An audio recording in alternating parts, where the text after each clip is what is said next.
또 앞서서 이제 배터리 쪽 얘기를 계속 랜더스 쪽 얘기를 하다 보면은 이제 2017년부터 19년까지 뭐 작년이죠. 올해까지 해가지고 어마어마한 화재가 발생을 했어요. 자, 이런 식으로 보시면은 얘는 이제 건물형 ESS일 거고 어마어마하죠. 얘는 태양광에 붙어 있는 ESS이고 얘도 똑같아요. 태양광에 붙어 있는 ESS이고 이렇게 화재가 나고 있습니다. 활활활 타고 있고요.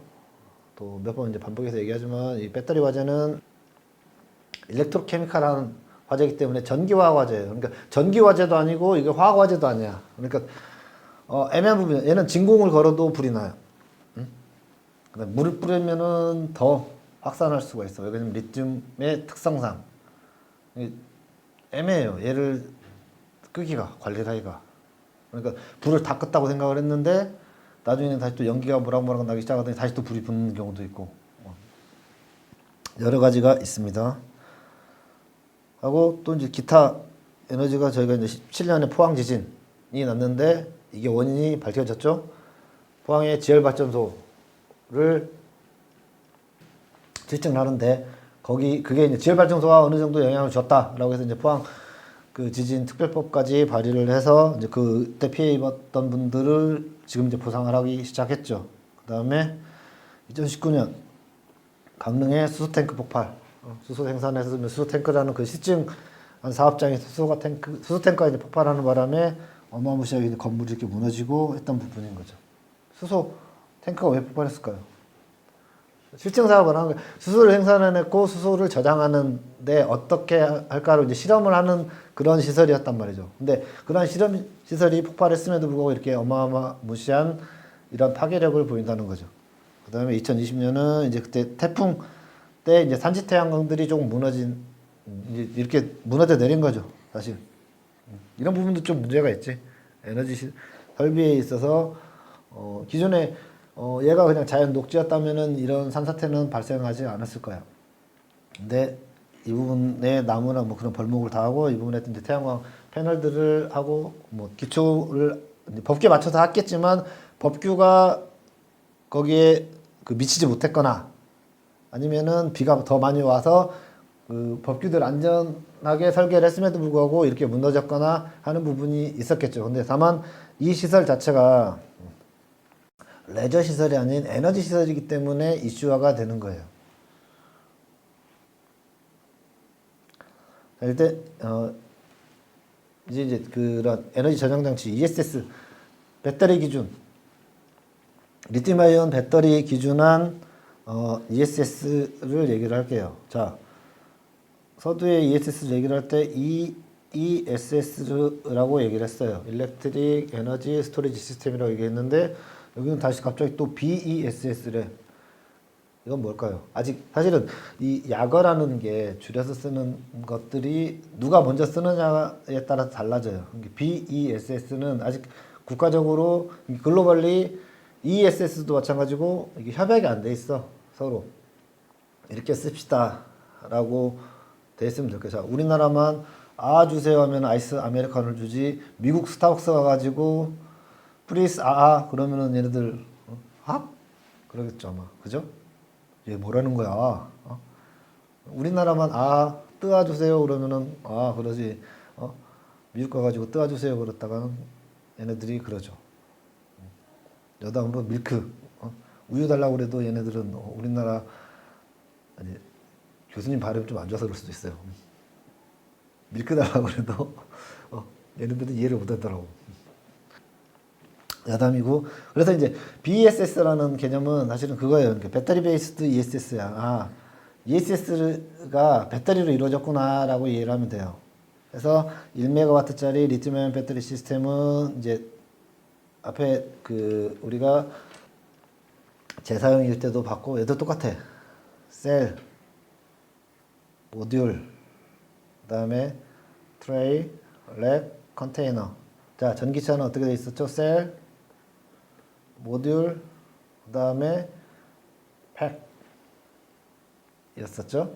얘는 똑같아요. 셀, 모듈, 그 다음에 트레이. 그냥 모듈을 트레이로 적층해 놨다라는 거고 그 트레이들을 이러한 컨테이너 박스에다 넣기 때문에 이런 거고, 이 컨테이너 박스가 아니라 건물형으로였으면, 건물 안에 넣었으면 이제 건물형 ESS가 되는 부분인 거죠.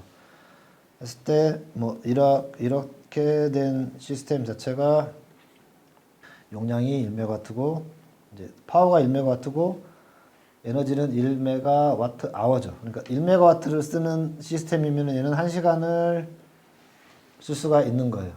그죠? 0.1메가와트를 쓰는 뭐 집이다라고 하면 얘는 10시간을 우리가 쓸 수가 있는 거지. 네, 그렇게 이해하시면 돼요. 그 다음에 컨피그레이션은 256S 18필에 시리즈로 어떠한 셀인가를 얘기를 안 써놨는데, 배터리 셀이 256개가 직렬로 연결되어 있고, 이 직렬로 연결되어 있는 256개가 18개가 병렬로 연결되어 있습니다 라고 이런 식으로 표현했어요. 그러니까 시리즈 패러럴 256개가 시리즈로 연결되어 있고 256개 시리즈 하나가 18개가 병렬로 연결되어 있습니다 소리예요. 용량은 1022kWh, 약 1메가와트 아워가 되겠죠. 파워가 이제 아워가 되는 부분인 거고, 볼테지는 뭐 768에서 1049 볼트라는 거야. 이게 왜 볼테지가 왜 이렇게 변하죠? 라고 하면은 충전했을 때, 자, 보통 3.0에서 뭐 높게는 4.3V까지 한다고요. 그죠? 3.0에서 4.3V까지 해. 근데 얘가 몇 개가 연결돼 있어? 256개가 시리즈로 연결돼 있단 말이죠. 곱하기 256 하면 됩니다. 그러면은 얘가 나와요. 자, 이런 식으로 컨피그레이션이 되어 있습니다. 좀 자세히 볼게요. 배터리 베이스 ESS를. 자, 셀. 뭐 계속 반복됐으니까 이제는 교수님 강의를 이제 들었으니까 이제 알 거예요. 셀. 라지 LIB 셀이래. 그러니까 중대형 셀, 좀 큰 셀. 뭐 쓰였고 하이 파워, 롱 라이프. 굉장히 높은 파워를 가지고 롱 라이프, 긴 수명을 가지고 있대요. 배터리 매니지먼트 시스템, 이 셀들을 매니지먼트 할 수 있는 이런 기판이 있어. 마스터 BMS, 슬레이브 BMS에서 이제 뭐 모듈 단위에서 할 수도 있고, 모듈 트레이 렉이 있어요. 모듈 트레이가 되어 있고, 얘네가 이제 컨테이너에 들어가 있죠. 컨테이너 안에는 충전 시스템도 있을 거고, 방전 시스템, 이제 충전기도 들어가 있고 방전기도 들어가겠지. 배터리 자체에서는 충전기가 없어요. 우리도 마찬가지잖아. 휴대폰 있어. 여기 휴대폰 있습니다. 휴대폰에 충전기가 있어? 없잖아. 충전기는 따로 되어 있잖아요. 얘도 마찬가지야. 컨피그레이션이 이렇게 되어 있어. 배터리 부분이 있어. ESS가 갔어요. 배터리 혼자 충전해? 충전 못해. 그러니까 개통에 연결되려면은, 그리드에 연결이 되려면은 여기서 보내주는 PCS라고 하는 충전기가 있어야 되는 거죠. 개통에 연결돼서 개통해서 배터리로 충전시키고, 충전된 이제 충전된 배터리가 다시 전기를 생산한다면은 다시 이제 그리드 쪽이나 아니면은 수용가, 뭐 집에서 필요한 부분이 있으면은 집으로 보내게 되는 부분인 거죠. 그래서 뭐 똑같아요. LIB 시스템에 아까 PCS 충전기, 변환기라고도 해요. 그 다음에 EMS, 에너지 매니지먼트 시스템인 거예요. 그러니까 아까는 BMS였잖아. 배터리 매니지먼트 시스템은 배터리 쪽에 달려있는 거고, 얘는 전력 쪽에서 충방전을 제어해야 되는 부분이니까 그 부분에 있어서 EMS가 달려있는 부분입니다. 그래서 이러한 이제 배터리 베이스 ESS 자체가 이제 제너럴 어플리케이션, 일반적인 용도는, 우리가 이제 그냥 쉽게 생각하는 용도는 여기 있을 거예요. 커뮤니티 에너지 스토리지. 어떤 커뮤니티가 있고 그거에 대해서 남는 전기를 저장해 놓는 시설. 그 다음에 가정용 에너지 스토리지 시스템. 자, 우리나라는 사실 이게 크게 가정용의 ESS를 크게 달지는 않아요. 필요가 없어. 왜? 그만큼 우리나라는 정전도 안 되고 뭐 지진 같은 것도 없고 막 그래.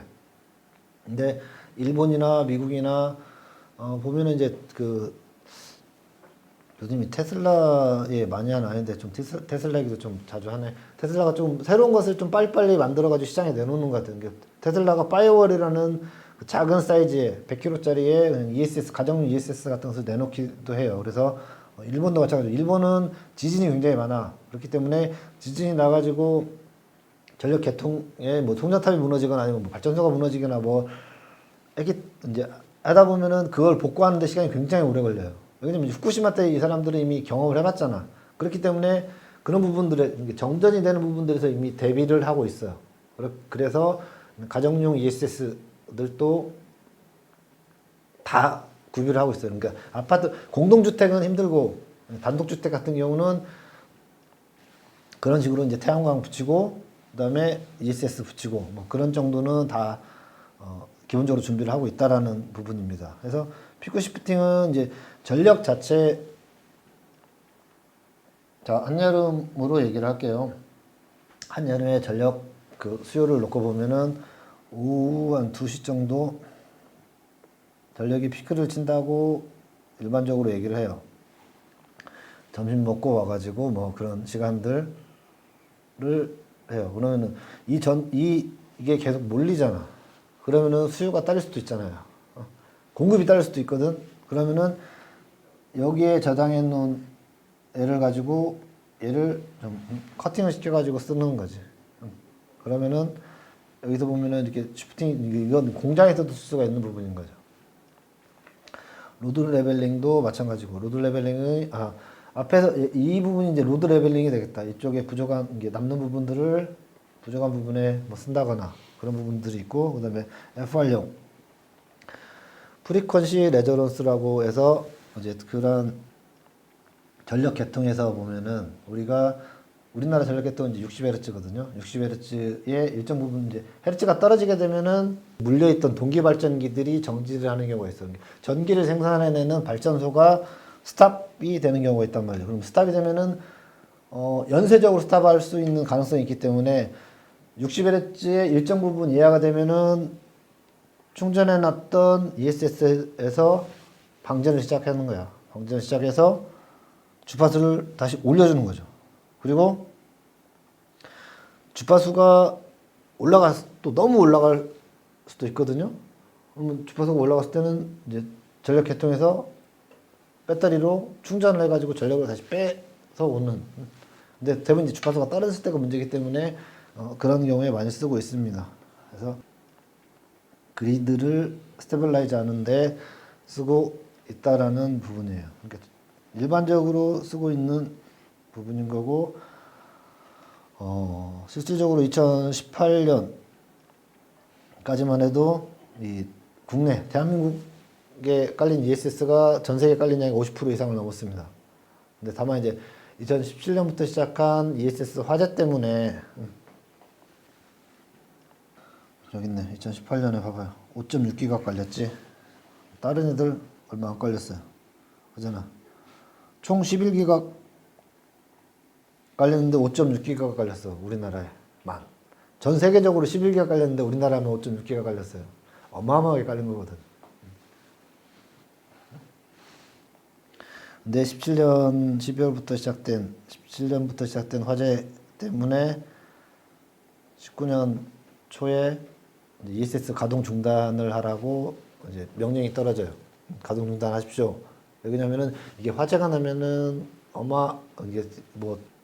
어마어마한 피해, 인명 피해가 날 수도 있는 부분이기 때문에 그래서 원인 조사를 하겠습니다라고 하고 조사를 쭉 하다가 보니 기존에 있는 설비들도 가동 중단이 되어 있는 상황에서 신규 설치가 이루어지겠습니까? 못 이루어지겠습니까? 안 이루어지는 거거든. 그러니까 ESS 산업이 계속 지금은 사실은 이제 평준화보다는 더 이제 아예 거의 신규 설치를 이게 그 경제성이 없다고 판단해서 이제 많이 감소를 하고 있죠, 사실. 이제 그런 부분도 좀 이제 안타까운 부분이 있죠. 왜냐면 글로벌 리딩을 하고 있었는데 사실 기술도 리딩을 하고 있잖아요. 그러니까 우리나라의 대표적인 배터리를 만드는 기업들이 참여를 했고 뭐 그런 안전성이라고 하면은 자기들이 항상 어디서나 이제 개런티를 했던 외국에서도 마찬가지거든. 근데 이제 배터리 제조사들에서는 이제 그런 식으로 항변을 했어요. 외국에 수출한 제품들은 똑같은 건데 걔네들은 불이 안 났다. 왜 우리나라에 설치한 것만 불이 나느냐. 근데 그게 왜 배터리가 원인이라고 할 수 있느냐. 라는 것처럼 이제 그렇게 항변을 하긴 했지만 이제 실질적으로 이제 정부 합동조사위원회 그다음에 민간 합동조사위원회 두 번의 이제 합동조사를 해서 이제 사실 잠정 결론은 배터리의 원인이 있다라고 했는데 이제 서로 이제 배터리에 100% 원인이 있는 게 아니라 화원은 뭐 그쪽에 있다 이제 그 정도 수준에서 마무리가 졌죠. 그래서 교수님이 아까 얘기했듯이 배터리를 전공한 교수님 입장에서는 교수님은 항상 그래요. 그러니까 배터리는 항상 불이 날 수가 있다. 근데 그게 불이 날 수 있다고 해서 어떻게 그게 원인이 되느냐? 원인은 아니다. 다만 그 부분에서 이제 좀 면밀한 검토가 좀 필요하다라는 게 지금도 뭐 배터리 관련된 화재에 특히 뭐 전기차라든지 뭐 그런 화재에 관련된 이제 그런 쪽에 이제 뭐 자문이 들어오거나 뭐가 있을 때 교수님 항상 그런 식으로 얘기를 하고 있습니다. 그래서 뭐 이건 국내에 깔렸던 부분들 뭐 삼성 것이 이렇게 깔렸고 LG 것이 이렇게 깔렸고 또 인셀이라는 회사가 있는데 인셀은 삼성에 있는 18650 원통 전지를 가져다가 이제 만들어서 파는 애들입니다. 그러니까 이제 배터리 기준으로 놓고 보면은 사실 삼성이 LG 화학보다는 조금 많이 깔려 있는 부분인 거고요. LG 화학은 국외에서 또 많이 깔려 있는 부분이니까 여기서 뭐 LG 제품이 뭐 더 그럼 이렇게 보면은 교수님 보면 삼성 제품이 더 좋은 것 같습니다라고 할 수는 이제 그것을 평가하기는 어렵죠. 항상 그런 거예요. 많이 팔렸다고 해서 그게 좋은 제품은 아니잖아. 또 이렇게 하면 또 삼성에서 뭐 그럴 수도 있는데요. 그러니까 이건 모르는 거야. 그러니까 서로 삼성하고 LG하고 기술력의 차이는 교수님은 없다고 봐요. 누가 높고 누가 뭐 낮고 그게 아니야. 그러니까 그 부분은 이제 모르는 거예요. 여러분들도 쇼핑을 할 때 가성비를 따지는 친구가 있고 뭐 유니크한 것을 따지는 친구가 있고 뭐 명품 좋아하는 친구가 있고 뭐 서로 다 다르잖아. 이제 그런 부분이 있기 때문에 또 용도에 따라 다를 부분도 있고 뭐 그런 계약상에 언제까지 납기를 해야 되는 뭐 그런 부분도 있을 수도 있고 뭐 그런 많은 부분들이 있기 때문에 이걸 가지고 어디 제품이 뭐 기술력이 좋다 높다를 평가하기는 어렵다는 말씀을 드리는 겁니다. 그래서 이제 그런 사용 용도를 놓고 보면은 이제 신생 연계하고 피크 연계가 있는데 뭐 대충 이 정도 수준인 거죠. 그러니까 약 한 2019년 말 기준일 거예요. 그러니까 한 7.2기가 그리고 작년에 한 6기가 정도 더 깔렸으니까 대한민국에는 한 16기가, 15기가 정도의 ESS가 설치가 되어 있는 걸로 추정이 됩니다. 아마 교수님이 이제 잘 되는 거고 이제 그 정도로 예상이 됩니다. 로 정리하겠습니다.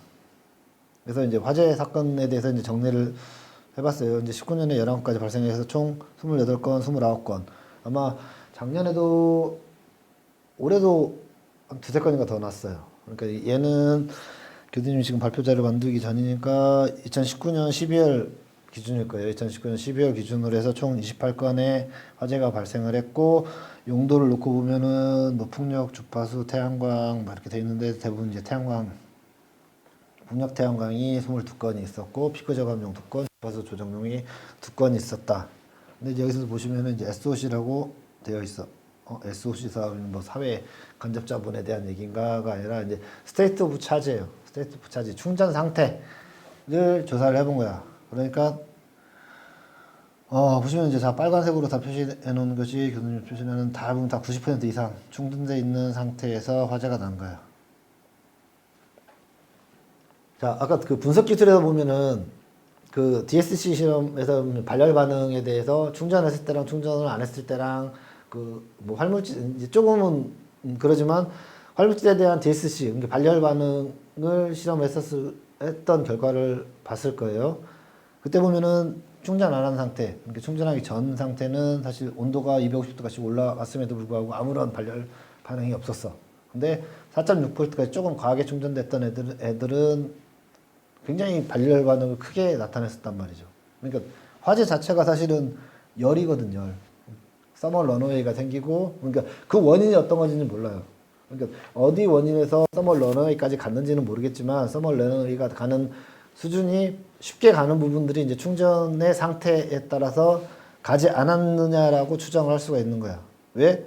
많은 부분들이 충전율 90% 이상에서 화재가 발생했기 때문에 대부분 이제 충전하다가 충전 초반에도 발생되는데 충전이 굉장히 많이 됐을 때 이제 발생을 했기 때문에 그렇게 추정을 한 거고 정부에서 이제 조사를 해가지고 19년 6월 11월에 이제 발표를 했어요. 발표를 해서 뭐 제조 기준 만들고 설치 기준 안전장치 안전장치 해라라고 이제 그런 식으로 다 발표를 해준 거죠. 그래서 운영 관리 소방 기준 자 이렇게 했다는 것은 19년 6월 11일까지 이런 기준이 사실 미약했다라는 부분이에요.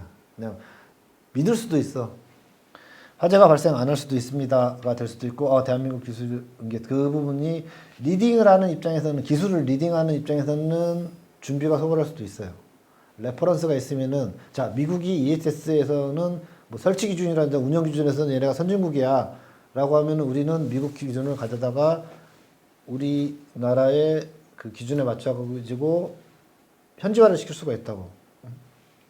걔네한테 배울 거 배우고 타산지르이라는 말 있죠. 걔네한테 배울 거 배우고 우리나라의 기준에 맞춰가지고 해서 할 수도 있는데 아까 이제 분포 그 이제 설치율을 봤었잖아요. 2018년까지 대한민국에 깔린 게 5.6기가 11.9기가 깔렸을 때 5.6기가 깔렸으면 한 50%가 대한민국에 깔렸는데 그만큼 리딩을 하고 있었던 나라라고 보면 돼요. 그러니까 그런 것 자체 종합적으로 준비할 시간이 없었지 사실은. 준비를 하고 있었음에도 불구하고 준비할 시간이 없었고 그런 부분들에 대해서 이렇게 관리를 다시 하라라고 한 거예요. 그래서 공통안전조치를 이렇게 취했고 자, 네 가지예요. 전기적 이상 보호장치를 달아라, 비상정지장치 달아라, 배터리 과충전 방지장치 달아라, 운영환경 관리해라. 자, 여기서 보면 배터리 과충전 방지해라라는 게 있어요. 그럼 기존은 과충전 방지가 없었습니까? 라고 할 수도 있는데 다 이제 있었음에도 불구하고 사실은 그게 좀 빈약했던 부분인 거죠. 이제 뭐 여러분들이고 추가 보안 조치라고 해서 이제 방화벽 설치해라. 뭐 혹시 불이 나더라도 건물 내에 대부분 이제 ESS가 있을 수도 있거든요. 그러니까 예전에 교수님이 갔을 때 가장 심각한 곳이 신세계백화점 강남 고속버스 터미널 지하 6층에 ESS가 설치가 돼 있어요. 2메가가 설치가 돼 있었어요. 지하 6층 교수님 기억에 지하 6층인가 됐을 거예요. 근데 신세계백화점은 신세계백화점은 유동인구가 하루에 30만 명이에요. 자, 전기 화재는 불이 안 꺼진다고 그랬죠. 또 ESS는 전기 기기이기 때문에 대부분 전력 설비, 그러니까 그 안에 변전실에 설치가 돼. 그러니까 그 건물 전체에 전기를 아웃시킬 수가 있는 화재가 났을 때 그런 부분이 있었던 거죠. 그래서 제가 알기로는 신세계백화점에서는 그것을 이제 빼냈죠. 빼내서 이제 쓸 필요가 없다라고 해서 이제 뭐 그런 식으로 한 부분이고 아무리 지하 6층에다가 방화벽 치고 뭐 한다고 해도 사실은 어려운 부분인데 소화 자체가 힘들고 방화벽을 친다고 해서 방염을 한다고 해서 그 연기가 안 나올 것도 아니고 또 이제 브랜드에 대한 이미지도 있을 거 아니에요. 그때는 하루에 유동인구가 30만 명인데 그 다음에 이러한 복합 빌딩 이런 데는 이제 소방특별조사를 했죠. 소방특별법에 의해서 와서 이제 소방조사를 해서 위험합니다. 밖으로 빼십시오라고 이제 행정명령까지 내리게 되었던 거죠. 그래서 뭐 이런 부분도 쭉쭉 넘어가고 이제 사실 이제 저희 학교에도 이렇게 ESS가 설치가 되어 있습니다. 2메가가 설치가 되어 있고 이제 정부에서 하라고 했으니까 이제 해야 되는 부분이 있는 거죠. 그래서 조치체는 이렇게 팻날로 설치가 되어 있어요. 그래서 이제 방화벽, 내화벽돌로 내화벽돌로 다 이렇게 방화벽을 처리를 했고 그 다음에 기존에 이제 PCS실도 그러고 그냥 이렇게 이제 구분이 되었던 거예요. 여기까지 다 방화벽으로 다 친 거죠. 얘는 막 1800, 또 2000도까지도 이제 열이 밖으로 도출이 안 되는 그런 시스템이니까 혹시라도 화재가 났을 때 그리고 이때는 이렇게 한론 소화기밖에 없었어요.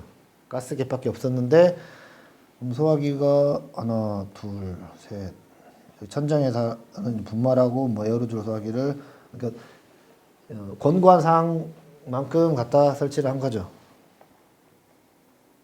그 뭐 이제 이러니까 사실은 뭐 국정감사 때 많은 화두가 된 부분이었죠. 뭐 국정원에서 때리고 뭐 많은 일이 있었고 이제 또 그러다 보니 민간조사위원회까지 했고 뭐 여러 가지 일들이 있었습니다. 그래서 이제 이 부분은 이제 마무리는 사실 이제 그런 것 같아요.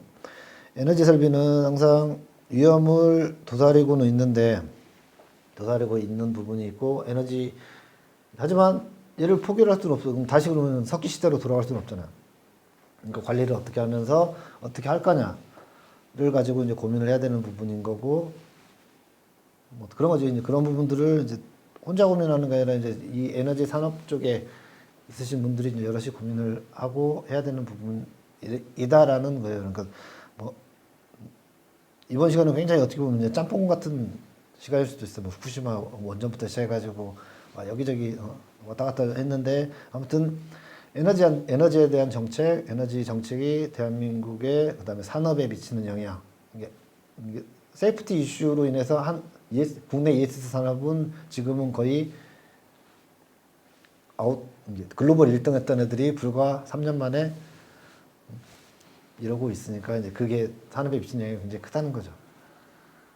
자, 오늘 수업 이걸로 마치도록 하겠습니다.